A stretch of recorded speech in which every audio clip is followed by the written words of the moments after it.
India's first woman president Pratibha Patil took oath today in 2007.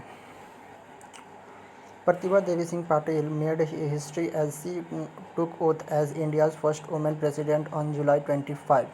Pratibha Patil had won the July 19 election against the former Vice President Bhairo Singh Shekhawat. Then 37th Chief Justice of India K.G. Balakrishnan administered the oath of office and secrecy to the 72 years old old Patil. Patil succeeded then outgoing President APJ Abdul Kalam. Pratibha Devi Singh Patil Pratibha Devi Singh Patil, born on December 19, 1934, was the 12th President of India. She was the first woman and the first Maharashtrian to hold this post. Patil, a member of the Indian National Congress, was nominated by the then ruling United Progressive Alliance (UPA) and Indian Left. A trained lawyer, Patil represented Idled constituency in Jalgaon district as a member of the Maharashtra Legislative Assembly from 1962 to 1965. Before becoming the deputy chairperson of Rajya Sabha from 1986 to 1988, she was a member of parliament for Amravati in Lok Sabha in 1991 to 1996. Patil received her MA from Molji Jatha MJ College, Jalgaon, and obtained a law degree from the Government Law College, Mumbai. She began her political career in 1962 at the age of 27. She became a Deputy Minister for Education after re-election in 1966 in Chief Minister Vasantrao Nayak's ministry. In 1985, she was elected to the Rajya Sabha and served as its deputy chairperson from November 1986 to November 1988. In November 2004, Pratibha Patil was appointed the governor of Rajasthan. She was the first woman governor of Rajasthan. With Pratibha Patil as governor, Rajasthan had women in three significant positions of power in the state, including Chief Minister Vasundhara Raje and Assembly Speaker Sumitra Singh. In 2019, Pratibha Devi Singh Patil has conferred the Orden Maxian del Aglia Actija, Order of Act Eagle, the highest civilian award of Mexico given to the foreigners. She became only the second Indian head of the state to have been chosen the award. Earlier, the late President Dr. S. Radhakrishnan had been conferred this honor. Largest solar power plant of Navy commissioned.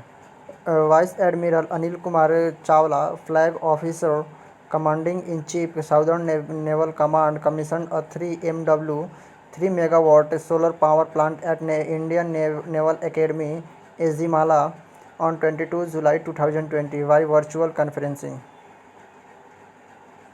The solar plant is the largest in the Indian Navy and has an estimated life of 25 years. All components have been indigenously sourced, including 9,180 highly efficient monocrystalline solar panels employing the latest technology. The project has been executed by the Kerala State Electronics Development Corporation Limited, Keltron. Despite having monsoons and restrictions due to the COVID-19, all concerned agencies, including the Kerala State Electrical Board (KSEB), continued work on the project, adhering to all guidelines protocols against the COVID-19 and executed the work in the time-bound manner. It will help in reducing carbon footprint. The solar power plant project will help Naval Station Izimala in reducing the carbon footprint and is one of the many initiatives undertaken by INA towards a clean and green environment. Surplus power generated will also feed the KSEB electricity grid. This is in line with the Government of India initiative of a national solar mission to achieve 100 gigawatt of solar power by 2022. DRDO provides Bharat drone to the Indian Army for acquiring the surveillance. Defense Research and Development Organization DRDO has provided indigenously developed drone called Bharat to the Indian Army aimed at the ongoing boundaries tension at LOC between India and China. It is to note that the Chandigarh-based DRDO has developed the Bharat drones, a series of drones that comes under one of the world's most lightest and agile drone surveillance system and is made in India only. Bharat drone. The unarmed aerial vehicles UAV Bharat has been developed by the Chandigarh-based Terminal Ballistic Research Laboratory TBRL of the DRDO, projected to the among world's most agile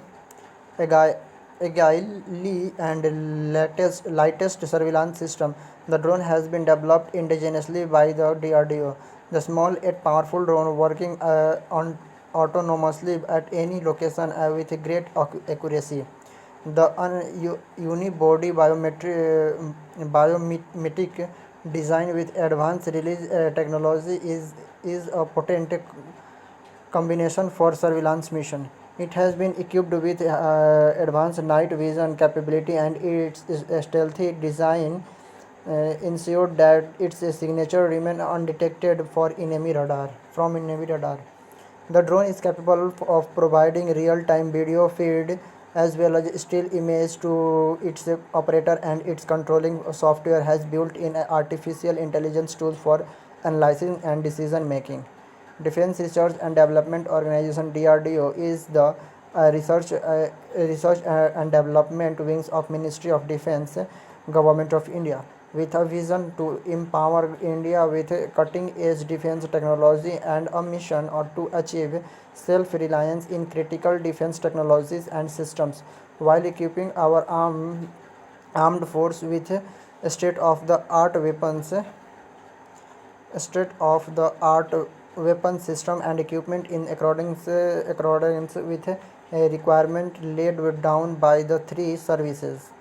DRDO pursuit of self-reliance and successful indigenous development and production of strategic systems and platforms such as Agni and Prithvi series of missiles, light combat aircraft Tejas, multi-barrel rocket launcher Pinaka, air defense system Akash, a wide range of radar and electronic warfare system etc.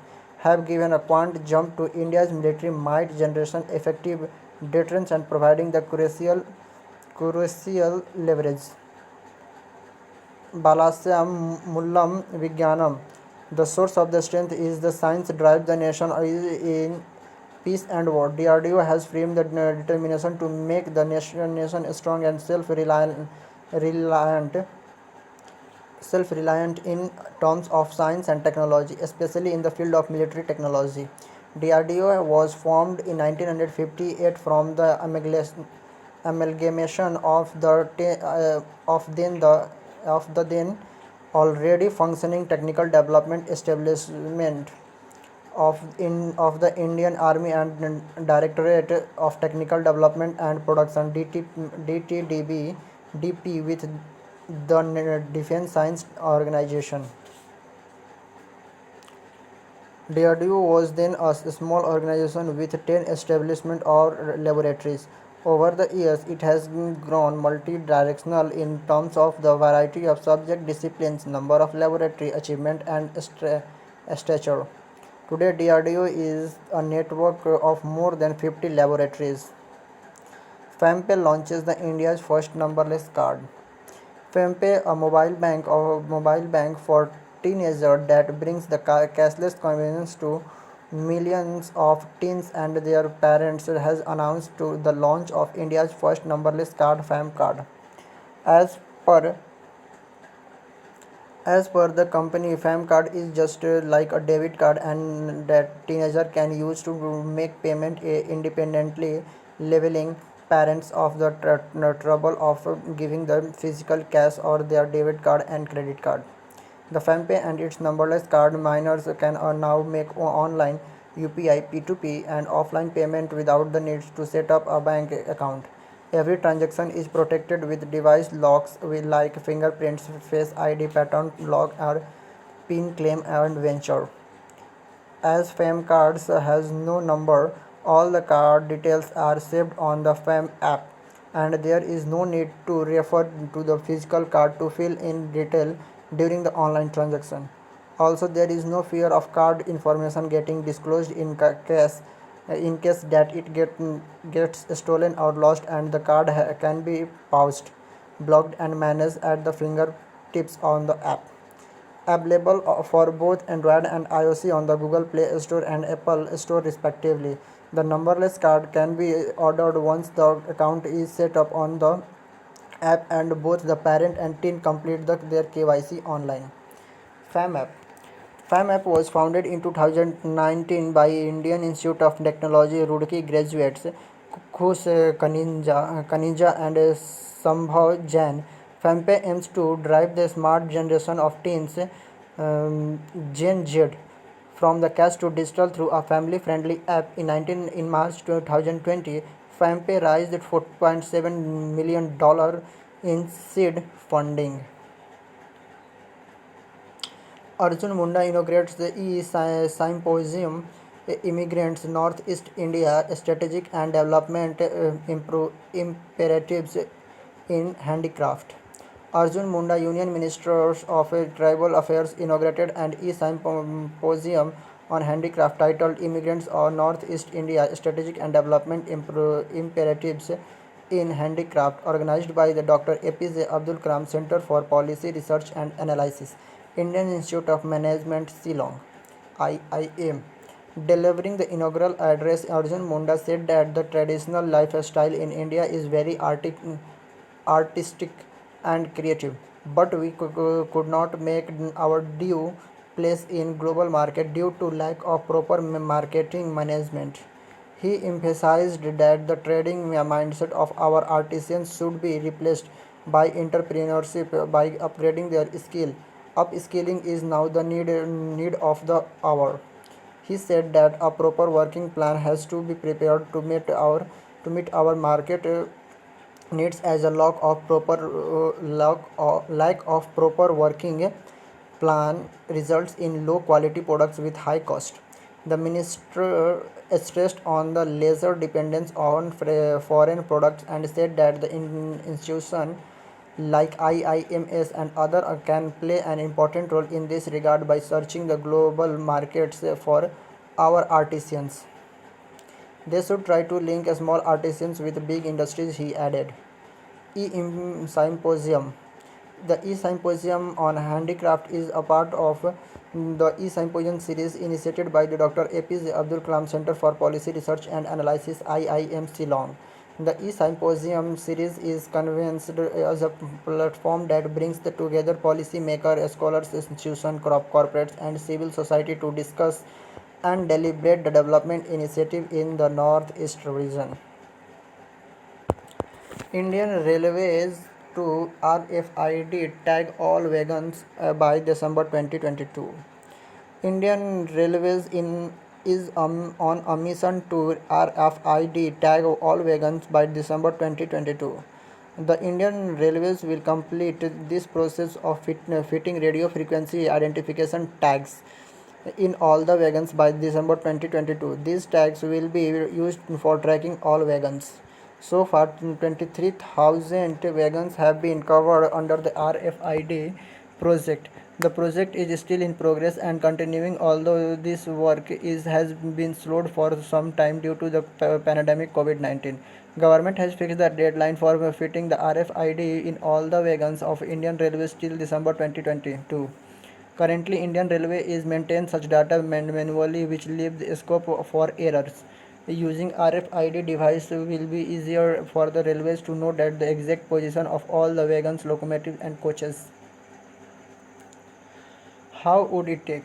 RF While the RFID tag will be fitting in the rolling track side readers will be installed in at the station and key points along the track to read the tag before from the distance of about 2 meters and transmit the wagon's identity over a network to a central computer.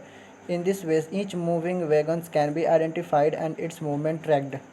With the introduction of RFID, the issue of shortage of wagons, locomotives, and coaches is expected to be addressed in a more transparent and expeditious manner. DST launches the 15 crore rupees fund to support the Indo-Russia collaboration, joint research and development, and cross-country technology adaptation. The Department of Science and Technology has launched the India-Russia Joint Technology Assessment and Accelerate the Commercialization Program in partnership with the Federation of Indian Chambers of Commerce and Industry, FICCI, the Foundation for Assistance to Small Innovative Enterprises, FASIE, of the Russian Federation. The program will connect Indian and Russian science and technology lead SMEs and startups for joint R&D, for technology development, and for cross-country technology adaptation. What is the program?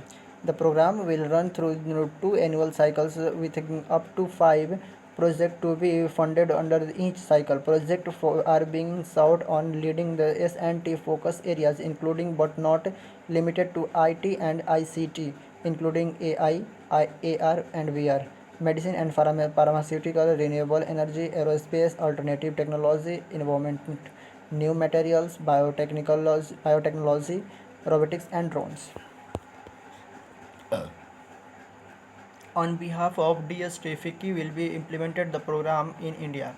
Over a period of 2 years, the Department of Science and Technology will fund up to 15 crore rupees to 10 Indian SMEs and startup, and FAISI will provide the similar funding to the Russian project. The program will provide the access to partially public funding for jointly selected projects with the participation of at least one startup SME from India and one SME from Russia. The selected project will be required to bear partially funding as well, either through own funds or alternate source of fundings. In addition to the financial support, the team will also be supported through the capacity building, mentorship, and business development. FICCI, Federation of Indian Chamber of Commerce and Industry. Established in 1927, FICCI is the largest and oldest apex business organization in India. Its history is closely interwoven with India's struggle for independence, its industrialization, and its emergence as one of the most rapidly growing global economies. A non-government, not-for-profit organization, FICCI is the voice of the India's business and industry, from influencing policy to encouraging the debates, engaging with policy makers and civil society. FICCI articulates the view and concern of India's industry. It serves its members from the Indian private and public corporate sectors and multinational companies, drawing its strength from the diverse regional chambers of commerce and industries across states, reaching out to over the 250,000 companies. FICCI provide a platform for networking and consensus building within and across the sectors, and is the first port of call for Indian industry policymaker and the international business community. Sangeeta Reddy is the current chairwoman of FICCI, यानी कि Federation of Indian Chambers of Commerce and Industry. Jharkhand से no mask penalty up to 1 lakh. Amid a surge of coronavirus, the Jharkhand cabinet Wednesday approved the Jharkhand Contagious Disease Ordinance, under which penalty up to 1 lakh and a jail term up to 2 years can be imposed against the violator of the preventive measures of COVID-19, like not wearing mask in public place and spitting in public place. Jharkhand is not the first state to have imposed a fine. Many other states and cities across the country have made wearing face masks compulsory. The Infectious Disease Ordinance IDO 2020, Jharkhand government told that those who violate the security protocol and those not wearing mask will have to pay a fine rupees 1 lakh, and if those who violate lockdown rule will be jailed for 2 years. This development comes as the number of corona patients in Jharkhand is constantly increasing. Jharkhand reported 439 new cases of COVID-19 till July 22, while 3 more people died due to disease. The state's death toll stands at 64. There are 3,570 active cases in the state, and with the infection tally rising to 6,682. A total 3,048 people has recovered and discharged from hospital so far.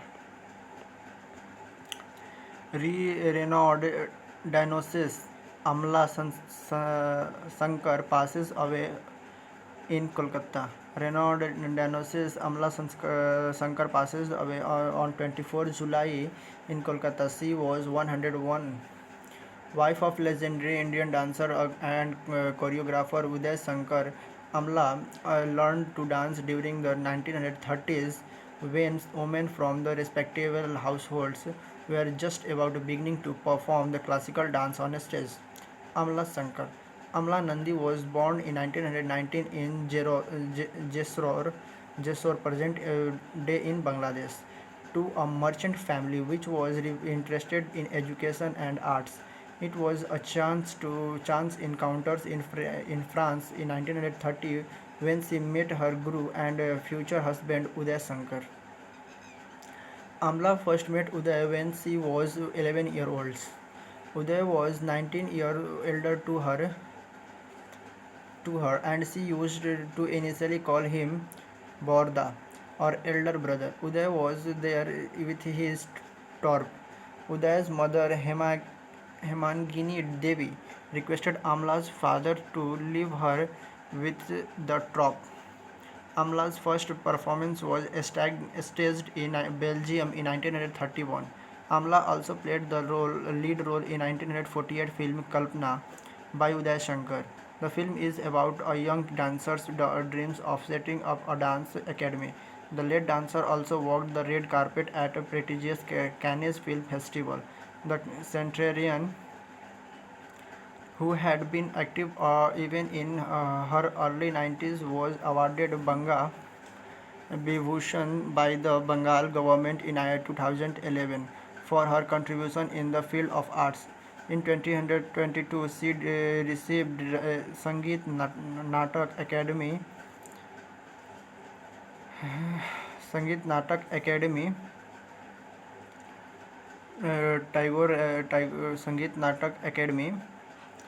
Tagore Ratna Award for her contribution to dance. India's 2080 Asian Games mixed relay medal upgraded to gold.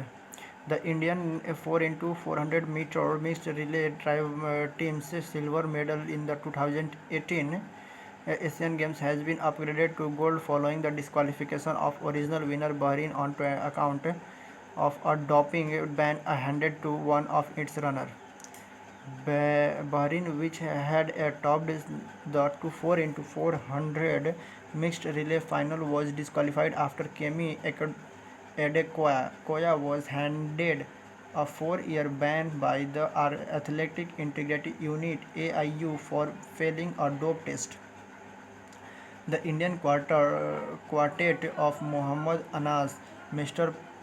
Puama, Hima Das, and Arokia Rajiv had clocked 3 hour 15 minute 3 minute 3 hour 15 minutes 71 behind Bahrain 3 minute 15 second 71 nanosecond behind the Bahrain 3 minute 11 second 989. Beside this, Anu Raghavan fourth place finish in the women's 400 hurdles event has been upgraded to bronze medal after the AIU annulled the result of Adekoya, who originally won the race. Today in 2007, Pratibha Devi Singh Patil was sworn in as the first woman president of India, by whom she was sworn in Chief Justice of India. Recently, the largest solar power plant of Navy has been started. The capacity of the India's solar power plant is 3 megawatt.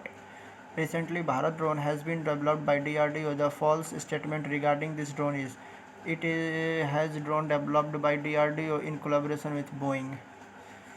Recently, who has launched the first numberless card payment of the country?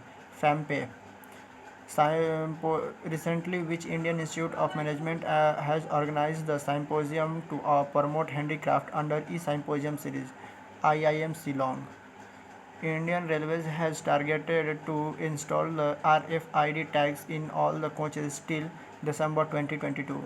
How much fund has been released by the Department of the Science and Technology under India-Russia Joint Technology Assessment and Accelerated Commercialization Program? 15 crore rupees. Recently, which state has issued an infectious disease ordinance 2020 which imposes the fine up to 1 lakh rupees for not wearing the mask? Jharkhand. Recently, Amla Shankar ji has passed away. She was associated with field dance. In the Asia Games 2018, the Indian team won silver in the 4 into 400 meter mixed relay, which has been converted to gold. Which of the following was not a part of the medal winning team? Duti Chand. Statement 1 and Statement A. Pratibha Devi Singh Patil was sworn in by 37th Chief Justice of India, K.G. Balakrishnan. Right?